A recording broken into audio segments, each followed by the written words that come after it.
kesepakatan dan prosedural. Karena itu calonnya ditangkap dan sekarang sedang diproses. Nah, Mbak dan Teteh yang ada di belakang kita ini, ada satu dari Lampung, Sawaran, ada 5 dari NTB, dan sisanya dari Purwakarta dan Karawang.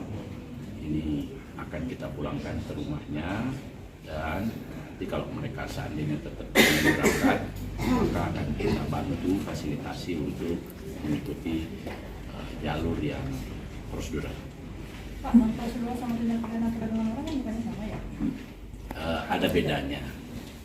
Bedanya di motifnya dan tindakannya. Kalau sepanjang dia misalnya seperti ini, misalnya paspornya dipalsukan, lalu karena paspor itu dipalsukan, lalu kemudian di sana dia nanti dibayar dan dipindah-pindah, itu berarti dia akan kena dugaan TPPO. Kalau sejauh ini cuma prosedural. Kalau ini masih didalami ya, tapi kalau ada indikasi TPPO maka Undang-Undang 18 2017 maupun Undang-Undang 21 2007 tentang TPPO akan kita berlakukan. Modusnya Pak? Modusnya Pak, bisa jelasin? Modusnya Pak? Modusnya kayak gini nih, modusnya unprocedural. Maksudnya diiming-imingin nanti jadi gimana? Dia diiming-imingi, dia misalnya untuk berangkat bekerja, lalu mau dikasih uang 9 juta, ternyata nggak dikasih, hanya 2 juta. Yang kedua, paspornya diambil. Paspornya ini mungkin akan, karena kita menemukan 7 paspor lain. Saya khawatir, saya menduga ini dipakai untuk buat paspor palsu. Beda nama sedikit, beda foto sedikit. Tanya kayak gitu. Oh, kalau dia kerja sebagai apa, Pak? Ini rata-rata sih asisten rumah tangga. Itu diiming-imingnya dari lembaga atau perorangan? Ngakunya ada lembaganya, tapi sampai di ujung nggak ada lembaganya, nggak ditemukan lembaga. Bisa jadi itu lembaga, tapi model operasinya memang ilegal. Pak, negara yang dituju Pak? Ini negara tujuh Abu Dhabi.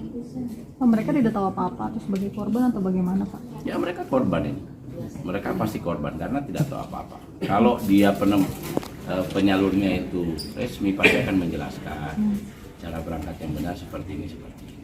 Pak, Bapak tadi sempat bertanya kan ini udah bukan ada salah satu korban yang bukan pertama kali berangkat, apalagi ke Arab gitu. Nah, tapi dia ternyata kecolongan gitu. Nah, menurut Bapak memang modusnya atau cara perekrutannya memang persis seperti yang prosedural atau gimana? Cara perekrutan ini biasanya lebih canggih. Nah, kalau prosedural itu kan memang ada beberapa tahap yang harus dilewati. Kalau ini kan udahlah, kamu kan udah pernah bekerja di Arab, bersama aja ini gajimu lebih tinggi daripada di Arab, gitu loh misalnya.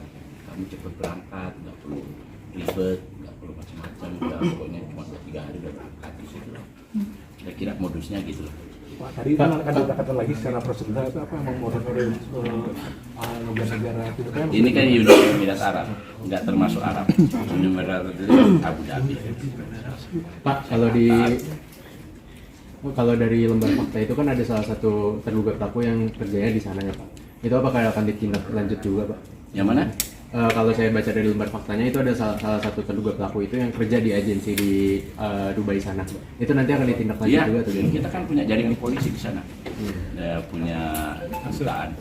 Kita akan kejar lah supaya jangan parsial penyelesaiannya.